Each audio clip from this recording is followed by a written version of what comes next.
अस्सलाम वालेकुम जी, मैं ਤੁਹਾਡਾ ਮੇਜ਼ਬਾਨ ਅਲੀ ਇਮਰਾਨ, ਪੰਜਾਬ ਦੇ ਰੰਗ ਅਲੀ ਇਮਰਾਨ ਦੇ ਸੰਗ। ਅੱਜ ਅਸੀਂ ਆਏ ਹਾਂ ਜੀ ਤੁਹਾਨੂੰ ਇੱਕ ਜਗ੍ਹਾ ਤੇ ਢਾਬਾ ਵਿਖਾਵਾਂਗੇ। ਤੁਹਾਨੂੰ ਪਤਾ ਕਿ ਪੰਜਾਬ ਦੀ ਇਹ ਬੜੀ ਸਕਾਫਤ ਹੈ ਇੱਕ ਪੁਰਾਣੀ, ਕਿ ਲੋਕ ਸਫ਼ਰਾਂ ਤੇ ਜਾਂਦੇ ਸੀ, ਦੂਰ ਦਰਾਜ਼ ਦੇ ਸਫ਼ਰਾਂ ਤੇ ਲੋਕ ਢਾਬਿਆਂ ਤੇ ਬਹਿ ਕੇ ਫੈਮਿਲੀ ਬਹਿ ਕੇ ਅਕਸਰ ਖਾਣਾ ਖਾਂਦੇ ਸੀਗੇ।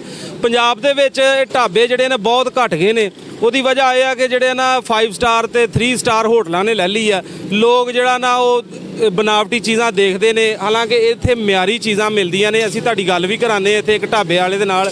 ये ढाबा हैगा जी हमायूं साहब दा ढाबा आ ते पंजपुली रोड ते आ। लोग इत्थों आंदे जांदे ने, सफ़र करते हैं ते रस्ते दे विच जिन्हां नूं भुख लगदी है वो अपना इत्थों नाश्ता वगैरह भी करदे। आओ तुहानूं मिलाने आ हमायूं ढाबे वाले दे नाल जी। अस्सलाम वालेकुम जी। ਕੀ ਹਾਲ ਹੈ ਸਰ? ਠੀਕ ਹੋ? ਵਾਲੇਕੁਮ ਹਮਾयूं साहब की हाल चाल ने? ਅਲਹਮਦੁਲਿਲਾ ਸਰ। ਤੇ ਸਰ ਕਿੰਨੀ ਦੇਰ ਤੋਂ ਤੁਸੀਂ ਇਹ ਢਾਬਾ ਚਲਾ ਰਹੇ ਹੋ? ਸਰ ਕੋਈ 15 ਸਾਲ ਹੋ ਗਏ ਨੇ। ਅੱਛਾ 15 ਸਾਲ ਤੋਂ ਤੁਸੀਂ ਚਲਾ ਰਹੇ। ਅੱਛਾ ਹਮਾयूं ਸਾਹਿਬ ਇੱਕ ਗੱਲ ਦੱਸੋ ਕਿ ਲੋਕ ਜਿਹੜੇ ਨੇ ਨਾ ਉਹਨਾਂ ਨੇ ਢਾਬਿਆਂ ਦਾ ਰੁਖ ਛੱਡਤਾ। ਹਾਲਾਂਕਿ ਸਾਡੇ ਪੰਜਾਬ ਦੀ ਇੱਕ ਸਕਾਫਤ ਆਏ, ਢਾਬਿਆਂ ਦੇ ਲੋਕ ਆਉਂਦੇ ਨੇ, ਫੈਮਲੀਆਂ ਦੇ ਨਾਲ ਖਾਣਾ ਛਾਣਾ ਖਾਂਦੇ ਨੇ। ਲੋਕ ਹੁਣ ਜਿਹੜਾ ਨਾ 5 ਸਟਾਰ ਵਾਲੇ ਹੋਟਲ ਵੱਲ ਜ਼ਿਆਦਾ ਜਿਹੜਾ ਨਾ ਰੁਝਾਨ ਇਹਨਾਂ ਨੇ ਕਰ ਲਿਆ ਵਾ। ਹਾਲਾਂ ਉੱਥੇ ਖੋਤੇ ਵੀ ਖਾਈ ਜਾਂਦੇ ਨੇ, ਸਾਰਾ ਕੁਝ ਹੀ ਖਾਈ ਜਾਂਦੇ ਨੇ। ਇਹਦੀ ਕੀ ਵਜ੍ਹਾ ਜ਼ਰਾ ਸਾਨੂੰ ਦੱਸੋ।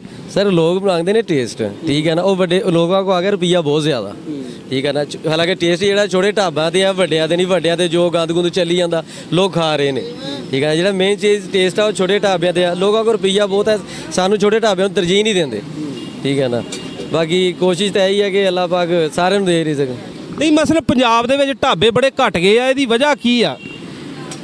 ਵਜ੍ਹਾ ਇਹੀ ਤੁਹਾਨੂੰ ਦੱਸਿਆ ਕਿ ਲੋਕਾਂ ਕੋਲ ਰੁਪਈਆ ਬਹੁਤ ਜ਼ਿਆਦਾ। ਸਾਡੇ ਨਾ ਛੋਟੇ ਢਾਬਿਆਂ ਨੂੰ ਲੋਕ ਤਰਜੀਹ ਨਹੀਂ ਦਿੰਦੇ। ਹਾਲਾਂਕਿ ਇੱਥੇ ਮਿਆਰੀ ਚੀਜ਼ਾਂ ਮਿਆਰੀ ਚੀਜ਼ਾਂ ਢਾਬਿਆਂ ਤੇ ਆ। ਜਿਹੜੇ ਜਿੰਨੇ ਉੱਚੇ ਕਹਿੰਦੇ ਨੇ ਛੋਟੀ ਉੱਚੀ ਦੁਕਾਨ ਫੀਕਾ ਪਕਵਾਨ, ਠੀਕ ਹੈ ਨਾ। ਲੋਕ ਉੱਚੀ ਦੁਕਾਨੋਂ ਜ਼ਿਆਦਾ ਤਰਜੀਹ ਦਿੰਦੇ ਨੇ, ਉੱਥੇ ਟੇਸਟ ਨਹੀਂ ਆਉਂਦਾ। ਬਿਲਕੁਲ ਜੀ, ਇਹਨਾਂ ਦਾ ਕਹਿਣਾ ਸੀਗਾ ਕਿ ਲੋਕ ਨਾ ਪੈਸਾ ਬੜਾ ਆ ਗਿਆ ਲੋਕਾਂ ਕੋਲ, ਪੰਜਾਬ ਅਮੀਰ ਬੜਾ ਹੋ ਗਿਆ ਤੇ ਇੰਨਾ ਹੀ ਇਹਨਾਂ ਦਾ ਟੇਸਟ ਖਰਾਬ ਹੋ ਗਿਆ। ਇਹ 5 ਸਟਾਰ ਹੋਟਲਾਂ ਦੇ ਜਾਂਦੇ ਨੇ, ਉੱਥੇ ਖਾਣਾ ਖਾਂਦੇ ਨੇ, ਚਾਹੇ ਖੋਤਾ ਮਿਲੇ ਚਾਹੇ ਜੋ ਮਰਜ਼ੀ ਮਿਲੇ। ਹਾਲਾਂਕਿ ਛੋਟੀਆਂ ਚੀਜ਼ਾਂ ਦੇ ਉੱਤੇ ਜਿਹੜੇ ਛੋਟੇ ਛੋਟੇ ਢਾਬੇ ਨੇ ਇਹਨਾਂ ਕੋਲ ਜਿਹੜਾ ਨਾ ਅੱਛਾ ਮਿਆਰੀ ਖਾਣਾ ਹੁੰਦਾ ਹੈ ਤੇ ਅੱਛੀਆਂ ਚੀਜ਼ਾਂ ਹੁੰਦੀਆਂ। ਆਓ ਇੱਥੇ ਕੋਈ ਕਸਟਮਰ ਬੈਠੇ ਨੇ, ਖਾਣਾ ਖਾਂਦੇ ਪਏ ਨੇ, ਉਹਨਾਂ ਨਾਲ ਵੀ ਗੱਲਬਾਤ ਕਰਦੇ ਹਾਂ ਤੇ ਪੁੱਛਦੇ ਹਾਂ ਕਿ ਕਿਸ ਤਰ੍ਹਾਂ ਦਾ ਢਾਬੇ ਦਾ ਜ਼ਾਇਕਾ ਹੈ। ਹਾਂਜੀ ਅਸੀਂ ਤੁਹਾਨੂੰ ਇੱਥੇ ਮਿਲਾਨੇ ਆ ਜੀ। ਕੁਝ ਬੈਠੇ ਨੇ ਕਸਟਮਰ ਖਾਣਾ ਖਾਂਦੇ ਪਏ, ਇਹਨਾਂ ਨੂੰ ਪੁੱਛਦੇ ਆ ਕਿ ਢਾਬੇ ਦਾ ਖਾਣਾ ਜਿਹੜਾ ਲਜ਼ੀਜ਼ ਆ ਜ਼ਰਾ ਬਿਹਤਰੀਨ ਆ। अस्सलाम वालेकुम जी। वालेकुम सलाम। ਭਾਜੀ ਕੀ ਨਾਮ ਤੁਹਾਡਾ? ਅਰਸਲਾਨ। ਅਰਸਲਾਨ ਭਾਈ, ਤੁਸੀਂ ਕਿੰਨੀ ਦੇਰ ਤੋਂ ਇੱਥੇ ਨਾਸ਼ਤਾ ਕਰਦੇ ਹੋ? ਸਾਨੂੰ ਅੱਜ ਪਹਿਲਾ ਦਿਨ ਹੈ ਜੀ। ਅੱਜ ਪਹਿਲਾ ਦਿਨ? ਹਾਂਜੀ। ਤੇ ਤੁਸੀਂ ਦੱਸੋ ਕਿ ਇਹ ਖਾਣਾ ਜਿਹੜਾ ਮਿਆਰੀ ਆ, ਲਜ਼ੀਜ਼ ਆ? ਹਾਂਜੀ ਮਾਸ਼ਾਅੱਲਾ ਬਹੁਤ ਅੱਛਾ ਬਣਿਆ, ਹਲੀਮ ਵੀ ਬਹੁਤ ਅੱਛਾ ਬਣਿਆ ਤੇ ਟਿੱਕੀਆਂ ਅਜੇ ਗਰਮ ਹੋਣ ਡਈਆਂ ਜੀ। ਹਾਂਜੀ ਮਾਸ਼ਾਅੱਲਾ ਫੈਸਲਾਬਾਦ ਦੀ ਉਹ ਨਾ ਥੋੜੀ ਥੋੜੀ ਮੁਸਕਰਾਹਟ ਵੀ ਹੈਗੀ ਹੈ ਤੁਹਾਡੇ ਚਿਹਰੇ ਦੇ ਉੱਤੇ। ਤੇ ਸਸਤਾ ਹੀ ਆ ਖਾਣਾ ਛਾਣਾ ਇਹਨਾਂ ਦਾ? ਹਾਂਜੀ ਇਹ ਤੇ ਦੱਸਣਗੇ ਤੇ ਫੇਰ ਹੀ ਪਤਾ ਲੱਗਣਾ ਜੀ ਸਸਤਾ ਹੈ ਕਿ ਮਹਿੰਗਾ ਹੈ।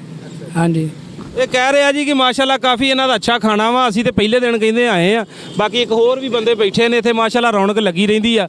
ਤੇ ਅੱਜ ਦੇ ਵਾਸਤੇ ਇੰਨਾ ਹੀ। ਕੈਮਰਾਮੈਨ ਹਕੀਮ ਸਾਹਿਬ ਦੇ ਨਾਲ ਅਲੀ ਇਮਰਾਨ, ਪੰਜਾਬ ਰੰਗ TV।